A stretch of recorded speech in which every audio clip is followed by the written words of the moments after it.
If you're feeling down for no reason, take a walk with me. I want you to know that you're not alone in feeling down for what seems like no reason. But I can assure you, if you take a quick inventory of the things you've been doing and haven't been doing, it'll become much clearer as to why. We live in a world that has stolen your resilience from you, causing you to outsource your well-being to everything and everyone around you. Somehow we've gotten to this place where many of you believe that therapy is the only answer to every complicated and complex problem that you have. Check out the Blueprint podcast and you'll realize I'm not anti-therapy, but I am pro-life skills and emotional regulation. You know, all the things that you find as an adult that you start to think and go, well, wait, why didn't we learn this when we were younger? Think about how much different my life would have been had I learned this 20 years ago. And this isn't a something's wrong with you and you're fundamentally broken issue. It's life skills and emotional regulation. And when I say life skills, I'm also talking about interpersonal relationship skills. It's how we build and cultivate relationships, which is generally everybody's number one issue. For thousands of years, we had grit, tenacity, resilience, and mental fortitude. We used to believe that when you do hard things and you overcome adversity, that it makes you stronger. It makes you more capable, competent, and confident in your own frame. And if you're looking for a little science behind this, look up the anterior mid-cingulate cortex. When you lean into tenacity and persistence in the face of adversity, you generally have better outcomes in almost every area of your life, which means more achievements and opportunities. Ask a young person today and they'll say, there's no hope, there are no opportunities, they just don't exist. Ask the Goonie generation and they'll tell you, you have to create it. And the key is doing those hard things even when you don't want to do it. And as you grow, you will ultimately pass resilience to become anti-fragile. You know that no matter what happens, you're going to be okay. You're not looking or expecting someone to save you. In today's mental health hellscape, your resilience was stolen. The world is not a gentle place, and you can never expect it to be.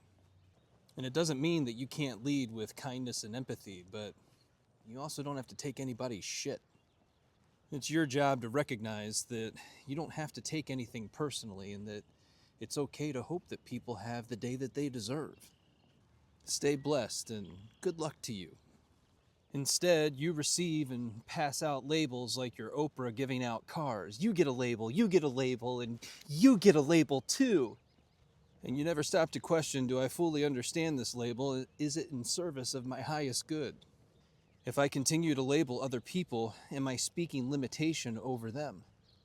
And more importantly, are you speaking limitations over yourself? Many of the labels that we take on are meant for a short-term understanding of where you're at in this current moment, in the present.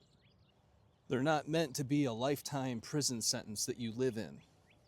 It's just information for you to use to help you grow in your own process. And of course, upper limits are much easier to get to than doing the things that you know that you need to be doing every day consistently over long periods of time. Even when you don't want to do it, so that you can live the life that you want to live.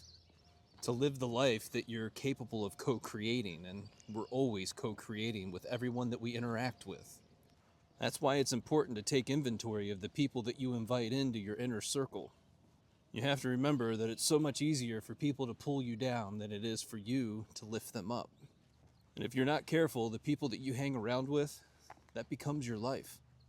And it doesn't mean to get rid of your friends that you've had for 20 years, but you have to acknowledge that maybe you need to spend some of your time elsewhere with people that are doing things that you want to be doing. The question is always, should I stay or should I grow? And then we have the question of, well, what type of life are you capable of co-creating?